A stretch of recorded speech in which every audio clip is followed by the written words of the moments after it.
میں آپ ہی کی طرف آتی ہوں کہ یہ جو کرم ایجنسی میں ہوا افسوسناک، جو اب یہ جتھے سازیاں ہوتی ہیں، اور یہ کوئی بھی سیاسی حکومت ہو، یعنی کوئی بھی سیاسی جماعت ہو، کوئی بھی مذہبی جماعت ہو، یہ کب تک ہوتا رہے گا کہ آپ اسلام آباد کو فتح کرنے کے لیے آ رہے ہیں اور اس کے بعد جو ہے وہ مذاکرات کا انوائرمنٹ ہو اور آپ اپنی شرائط کے اوپر جو ہے وہ بات کریں؟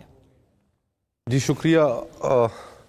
اگر اجتماعی دانش کوئی چیز ہوتی ہے تو پھر ظاہری بات ہے اجتماعی بے وقوفی بھی کوئی چیز ہوگی، اور اگر اجتماعی بے وقوفی بھی ایگزسٹ کرتی ہے تو پھر اس کا مطلب ہے اجتماعی بے حسی بھی ایگزسٹ کرتی ہوگی۔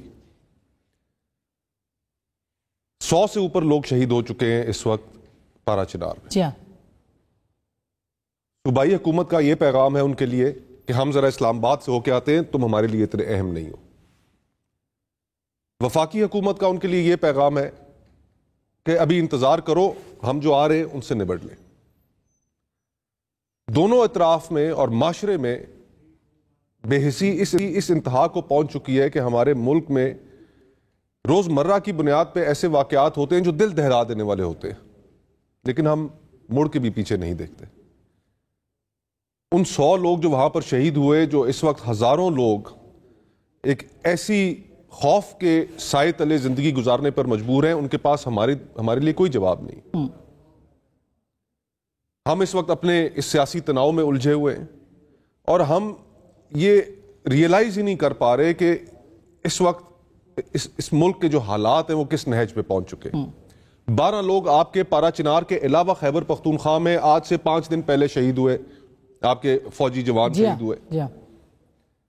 بلوچستان میں آپ نے ایک آپریشن کا اعلان کر رکھا ہے جو وہاں کی دہشت گرد تنظیمیں 2 فرنٹس پہ، اب آپ کو پاکستان کو آنے والے وقتوں میں لڑائی سامنے لکھا ہوا نظر آ رہا ہے کہ 2 فرنٹس پہ لڑائی لڑنی پڑے گی۔ ایک طرف خیبر پختونخوا میں مذہبی دہشت گردی اور بلوچستان میں نیشنلسٹ دہشت گردی۔ اب 2 فرنٹس پہ جب آپ نے لڑنا ہے تو یہ تقاضا کرتا ہے کہ آپ کے باقی پورے ملک کے اندر امن و امان کی صورتحال ہو، وہاں پر آپ سیاسی طور پر ایک دوسرے کے دست و گریباں نہ ہو، ورنہ آپ وہ جو 2 فرنٹس پہ لڑائی لڑنی ہے نہیں لڑ سکیں گے۔ آج نہ ہم خیبر پختونخوا ڈسکس کر رہے ہیں کہ وہاں پر یہ ٹی ٹی پی ہوا، کیسے ہوا، نہ ہم پارا چنار ڈسکس کر رہے ہیں، نہ ہم بلوچستان ڈسکس کر رہے ہیں۔ ہم ڈسکس یہ کر رہے ہیں کہ جناب آ رہے ہیں اور جا رہے ہیں اور لیڈران کا کیا بنے گا۔ اس سیاسی کو اس وقت ختم کرنے کی ضرورت ہے، جو ہم ایک دوسرے کے ساتھ الجھے ہوئے ہیں، اس ماحول کو ٹھیک کرنے کی ضرورت ہے۔ اور اس سارے معاملے میں دیکھیں، حکومتیں ہمیشہ بڑا دل دکھاتی ہیں، اختیار حکومتوں کے پاس ہوتا ہے، طاقت بھی حکومت کے پاس ہوتی ہے، لیکن اس اختیار اور طاقت کے ساتھ اگر آپ وسیع القلبی نہ دکھائیں تو پھر تو گزارا نہیں ہو سکتا۔ پچھلے 1.5 سال میں بھی جو ہم نے صورتحال دیکھی ہے، اسلام آباد یہاں سے آدھے کلومیٹر کے فاصلے پر ہم نے لوگوں کے گھر توڑے ہوئے جاتے ہوئے دیکھے، یہاں سے آدھے کلومیٹر کے فاصلے پر، جو F7 کے اندر اجاز چودھری صاحب کا جو پی ٹی آئی کے ایم این اے جو ان کا گھر ہے، چادر 4 دیواری کا تقدس آپ نے پورے ملک میں پامال کیا۔ دوسری طرف وہ سیاستدانوں کے ساتھ بیٹھنے کے لیے تیار ہی نہیں ہے۔ آج بھی اگر ریلیکسیشن چاہ رہے ہیں تو مطالبہ یہ ہے کہ اسٹیبلشمنٹ جو ہے وہ ہماری طرف نظر کرم دوبارہ کرے، تو ہم یہ سیاست کو بھی کہاں لے آئے ہیں؟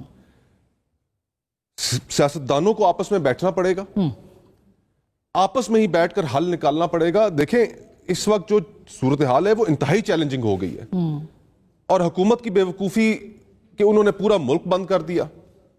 آپ نے ہمیشہ کی طرح ایک اوور ری ایکشن دیا، جڑواں شہروں میں چھوڑ کے اس راولپنڈی اسلام آباد کو، پورے پاکستان میں، پنجاب میں، خیبر پختونخوا میں لوگوں کی جو زندگی ہے اس کو آپ نے درہم برہم کر دیا، موٹر ویز بند کر دیں۔ اچھا پھر ساتھ ہی ساتھ ان کی عقل کا اندازہ کریں کہ ایک طرف کہتے ہیں، اور کافی حد تک اس بات میں وزن بھی ہے، کہ اکنامک انڈیکیٹرز بہتر بھی ہو رہے ہیں، ابھی سٹیبلائزیشن کی طرف ہم جا رہے ہیں، گروتھ والا کوئی چکر نہیں ہے۔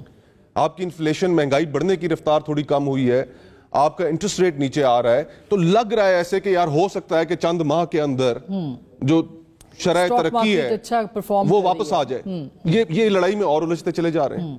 تو تو ان کو تو چاہیے کہ بیٹھ کر معاملات تو کو کیا افہام و ریاست تفہیم سے بلیک حل میل ہو کریں. جائے کہ مطلب جو بھی آئے کل کو فرض کیا کوئی جو ٹی ٹی پی ہے وہ آ جائے جتھا لے کے؟ نہیں، اب ٹی ٹی پی کو اور آپ سیاسی جماعت کو تو نہیں کمپیئر کر سکتے. نہیں کر سکتے، مگر بالکل میں اس سے پہلے مولانا فضل الرحمان صاحب آئے، مولانا فضل الرحمان بھی آئے، اس سے پہلے بے نظیر بھی آئی ہیں، اس سے پہلے نواز شریف بھی آئے ہیں. لیکن ایک سارے سیاستدانوں کی ایک تاریخ ہے اسلام آباد ہسٹری بھی ہے. اسی اسلام آباد میں جلاؤ گھراؤ ہوا تھا، اسی اسلام آباد کے اندر 126 دن کا دھرنا ہوا تھا. جو خوف کی فضا اسلام آباد کے اندر ہوئی تھی وہ کبھی پہلے نہیں ہوئی. لیکن جو اس سے پہلے اسلام آباد شہید بی بی بھی لانگ مارچ لے کر آئیں، میاں نواز شریف صاحب بھی تحریک نجات انہوں نے کی تھی اور پھر لانگ مارچ کی تھی اسلام آباد کی طرف. پی ڈی ایم بھی آئی، مولانا فضل الرحمان صاحب بھی آئے، تحریک لبیک بھی آئی. فرق یہ رہا، اور خصوصاً میرے خیال سے تعریف بنتی ہے مولانا فضل الرحمان صاحب کی اور جے یو آئی کی، کہ واحد ان کا ایک مارچ تھا جو اسلام آباد آیا، پہنچا، اور اس کے اندر ایک گملہ بھی نہیں ٹوٹا. ہزاروں آدمیوں کا اجتماع اپنی جگہ پر قائم رہا، نہ کسی ریاست کے اہلکار سے وہ الجھے. یہ جو وائلنس کا عنصر ہے، یہ وائلنس کا عنصر 9 مئی ہوا، اس نے تحریک انصاف کی سیاست کو برباد کیا. فرق تو ہوا نا پھر سیاسی جماعت لیکن وہ ایک سیاسی جماعت کی طرح کرنا چاہیے. اگر وہ پرامن احتجاج کرنے آ رہے ہیں تو راستے میں کنٹینر لگا کے راستے بند کر کے ان کے اوپر شیلنگ کرنے کی کیا تک ہے؟